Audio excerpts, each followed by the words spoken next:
Bonjour, j'espère que vous allez bien et que vous avez apprécié la petite série que nous avons démarrée le mois dernier sur le sujet de l'adorateur authentique. Ce mois-ci, nous allons faire une autre petite mini-série, la raison pour laquelle on veut être un adorateur. Et c'est au sujet de la présence de Dieu. Mes amis, vous savez quoi? Vous et moi, nous sommes privilégiés d'être le peuple de Dieu. C'est un peuple qui est marqué par la présence de Dieu. Et je crois que c'est le plus grand privilège de l'univers, du monde entier. Un être humain est créé pour demeurer dans la présence de Dieu. Donc nous allons étudier cela, parler de cela un peu et j'aimerais bien avoir vos retours à ce sujet éventuellement. Mais aujourd'hui, on parle beaucoup de faire des cultes en présentiel ou par YouTube. Et la bonne nouvelle, en fait, c'est que le présentiel de Dieu est toujours avec nous. On ne peut pas fuir, on ne peut pas être éloigné de la présence de Dieu. Il y a une seule chose qui peut nous séparer ou nous éloigner de la présence de Dieu. Et c'est ça dont parlait le prophète Ésaïe en chapitre 59, verset 2. Il dit « Ce sont vos fautes qui mettent une séparation entre vous et votre Dieu. Ce sont vos péchés qui vous cachez sa face et l'empêchez de vous écouter. » Dieu veut demeurer avec nous et il veut surtout que nous demeurions dans sa présence. Pourtant, la Bible dit que tous ont péché et se sont privés de la gloire de Dieu. Mais Jésus a tout fait pour couvrir nos péchés, pardonner nos péchés et nous réunir, nous réconcilier à la présence de Dieu. Le problème aujourd'hui que j'ai découvert souvent, c'est au niveau de la mentalité. Il y a des erreurs dans notre manière de penser. Par exemple, une erreur, c'est de penser que on est loin de Dieu. On a une image de Dieu qui est distant, qui est indifférent, qui ne se préoccupe pas trop de nous. Nous oublions que nous sommes un peuple destiné à vivre et à véhiculer sa présence.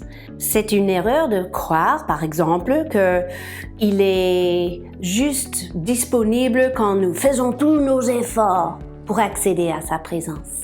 Peut-être nous avons compris cette idée à partir de l'Ancien Testament, parce qu'au début, vous vous rappelez bien, il était sur une montagne sainte et seulement Moïse ou d'autres sacrificateurs avaient le droit d'accéder à sa présence. Et ça, c'était principalement pour nous montrer qu'il est un Dieu qui est haut et élevé, qui habite au ciel. Jésus nous a donné accès à ce ciel, à sa présence. Notre Dieu n'est pas loin de nous. Il n'est pas Dieu à distance. Il n'y a pas de distanciation, on peut dire. Il est présent, il est actif, bienveillant et parfois il faut juste réveiller en nous cette conscience de sa présence.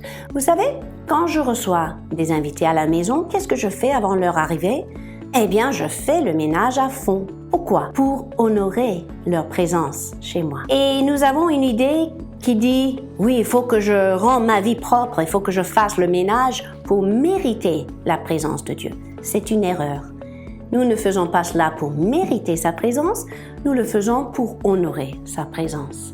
Si nous apprenons à chérir, à honorer sa présence, il aura hâte de se montrer, de se révéler davantage. La deuxième erreur que je trouve souvent dans la mentalité, c'est simplement le fait de se dire « Ok, dimanche arrive, je vais pouvoir enfin arriver ou entrer dans la présence de Dieu. » Mais qu'est-ce qui se passe à la fin du culte? On sort de la présence de Dieu?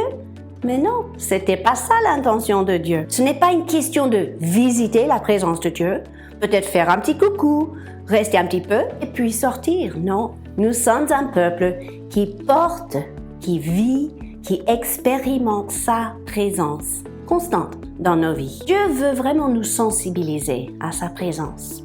Il veut que nous soyons ce peuple qui vit sa présence et qui véhicule sa présence. Et pour cela, il faut souvent se débarrasser des distractions. Il faut se débarrasser des mensonges. Il faut se débarrasser de la mauvaise image de Dieu, la mauvaise mentalité concernant notre relation avec lui. Vous savez, Parfois dans des maisons, il y a des diffuseurs d'huile essentielle qui peuvent parfumer, même assainir la maison. Considérez votre vie comme un diffuseur de l'huile essentielle du Saint-Esprit, le parfum du ciel, le parfum de sa présence. Alors pour cela, il faut être bien rempli, mais aussi bien conscient de comment il veut émaner de votre vie, comment il veut parler à travers votre bouche, comment il veut faire un partenariat avec vous quand il touche les gens, quand il encourage les gens, quand il guérit les malades, quand il édifie les peuples, les gens autour de vous. Vous savez, la présence de Dieu est quelque chose que nous pourrons cultiver de manière intentionnelle, de manière décisive, de manière focalisée. Si nous en sommes conscients, nous pourrons vraiment répondre à son appel et accomplir ce mandat qui nous a confié d'être un porteur, des porteuses, des porteurs de sa présence. Je me rappelle que la chose qui a troublé Jésus quand il a commencé à parler aux gens en Jean 6 concernant les difficultés qu'ils allaient rencontrer, les épreuves qu'ils allaient vivre s'ils continuaient à marcher avec lui. Et la Bible nous révèle en fait que plusieurs de ses disciples à ce moment-là ont décidé de se retirer de la présence de Jésus. Et ça m'a beaucoup interpellée. J'ai dit, mais c'était merveilleux d'être auprès de Jésus. Qu'est-ce qui a fait que ces gens ont terminé éloignés de sa présence? Eh bien, c'est parce que, en général, l'être humain n'aime pas les épreuves, n'aime pas les difficultés, ne sont pas prêts à payer le prix pour suivre Jésus et demeurer dans sa présence. On peut, quand on relit cette histoire dans Jean 6, à partir du verset 60, vraiment sentir la tristesse dans le cœur de Jésus quand certains s'éloignent de lui. Et je crois que c'est toujours le cas. Quand nous permettons aux compromis, aux péchés, à l'hypocrisie, aux distractions, à nos préoccupations, de nous éloigner de sa présence. Il éprouve la tristesse dans son cœur. La plus grande joie pour lui, c'est d'être avec ses enfants bien-aimés, avec ses disciples. Il est déçu quand nous ne sommes pas conscients de sa présence. Alors ce mois-ci, quand nous focalisons sur sa présence, nous allons considérer les manières différentes qu'il manifeste sa présence. Il parle souvent à partir de la révélation de Dieu pour la toute première fois dans la Bible. Il parle souvent d'attirer son peuple dans sa présence. Et c'est pour cela Jésus a donné sa vie à la croix de Calvaire pour retrouver dans notre génération, parmi nous tous, un peuple qui est assoiffé de sa présence, un peuple qui est décidé de demeurer dans sa présence, quoi qu'il arrive, quoi qu'on peut essayer de nous faire croire ou nous faire avaler. Il est temps de chérir, d'honorer sa présence. Il est temps de saisir cette destinée de demeurer dans sa présence.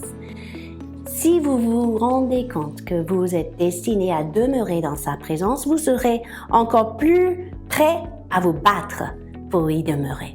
Vous n'allez pas tolérer n'importe quoi qui veut vous priver de la présence de Dieu.